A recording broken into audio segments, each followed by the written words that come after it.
Hi నమస్తే welcome to Myra media. నేను మీ కేవీఆర్.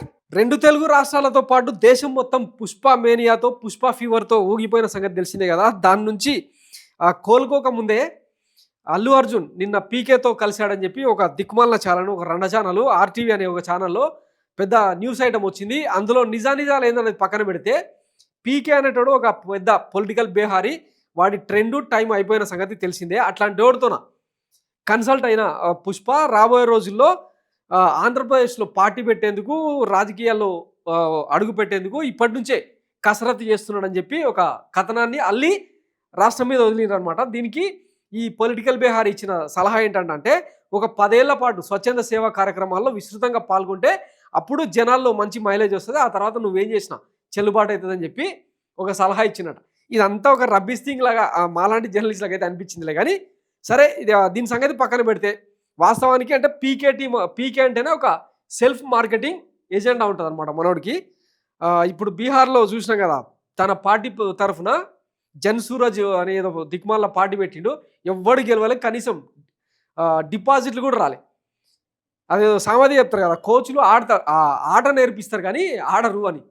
అట్లా గెలిచే పార్టీ పక్కన నిలబడి ఇక వాళ్ళ వ్యూహాలు అవన్నీ హైజాక్ చేసి లాస్ట్కు గెలిచిన తర్వాత ఈ విజయం నాదే అని చెప్పి సంబరాలు చేసుకునే టైప్ అనమాట. ఇట్లాంటి వంతన అల్లు అర్జున్ అంటే ఇంత బ్రైట్ ఫ్యూచర్ ఉన్న వ్యక్తి ఈరోజు భారతదేశాన్ని కాదు ప్రపంచంలోనే తెలుగు ఇండస్ట్రీకి ఒక ఐకాన్గా మారిన వ్యక్తి పోయి ఎందుకు కలిసిండావు ఏందన్నది ఎవరికీ తెలియదు. సేమ్ అదే టైము నిన్న అల్లు అర్జున్ భార్య స్నేహారెడ్డి నిన్న తిరుమలలో పూజలు చేస్తూ బయటకు వచ్చి కనిపించింది అనమాట. సో ఇవన్నీ ఒకదాని తర్వాత ఒకటి జరుగుతున్న తరుణంలో రాజకీయాల్లో ఒక రకమైన కుదుపు మొదలైందనమాట. ఒకసారి ఆ స్టోరీ ఏందన్నది చూసే ప్రయత్నం చేద్దాం. మార్కెటింగ్ విద్య తెలిసిన వాడు ఎదుటివారికి మార్కెటింగ్ సలహాలు ఇవ్వడమే కాకుండా తనను తాను మార్కెట్ చేసుకోవడం ఎలా అనేది కూడా చూసుకుంటాడు. ఎన్నికల టెక్నిక్లలో ఔపోసన పట్టిన మునగాడు అనే పేరు సంపాదించుకున్న ప్రశాంత్ కిషోర్ ఈ మార్కెటింగ్ స్కిల్స్లో సిద్ధాసుడు. ఎప్పుడు ఎక్కడ కనిపించాలో, ఎలా లీకులు ఇవ్వాలో, ఎలా ఫోటోలు వదలాలో బాగా తెలుసు. గెలుపు గుర్రం పక్కన నిల్చొని ఫోటోను తీయించుకొని తన వల్లే గెలిచిందనే ఫీల్ కలిగించగలడు.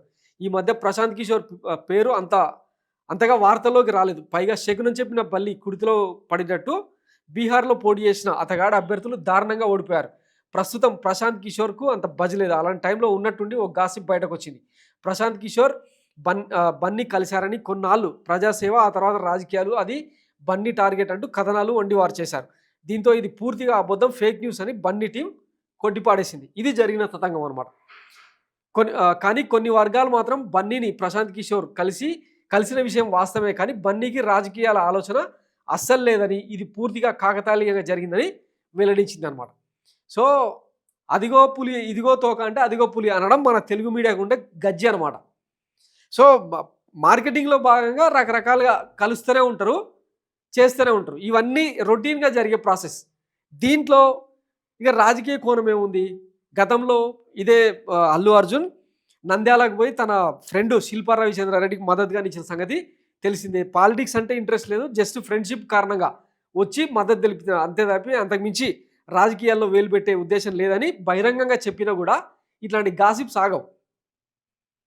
సో చూద్దాం, అంటే తన మామ పవన్ కళ్యాణ్ రూట్లో ఆయన నడిచే అవకాశం ఉందా? ఇప్పటికే జూనియర్ ఎన్టీఆర్కు సంబంధించి ఒక టీం పనిచేస్తూ ఉంది సోషల్ మీడియాలో. అలాగే గ్రౌండ్ లెవెల్లో ఇప్పుడు అన్న క్యాంటీన్ల రూపంలో మరొకటి పెట్టి జనానికి దగ్గరయ్యే ప్రయత్నం విశ్వ ప్రయత్నాలు చేస్తూ ఉన్నారు. సో రాబోయే రోజుల్లో ఆంధ్రప్రదేశ్ రాజకీయాలన్నీ తెలుగు హీరోల చుట్టే తిరుగుతాయేమో చూద్దాం. ఇప్పటికే పవన్ కళ్యాణ్ డిప్యూటీ సీఎం హోదాలో ఉన్న నేపథ్యంలో ఈ యంగ్స్టర్స్ అంతా తమ భవిష్యత్ కార్యాచరణ ప్రకటించకుండానే ఇట్లా వార్తలు వండివార్చడం అన్నది కరెక్ట్ కాదు. సో ఏం జరుగుతుంది అన్నది వాళ్ళ దగ్గర నుంచి అఫీషియల్ నోట్ వచ్చేదాకా వెయిట్ చేద్దాం. Thanks for watching Myra media. నేను మీ కేవీఆర్. Thank you.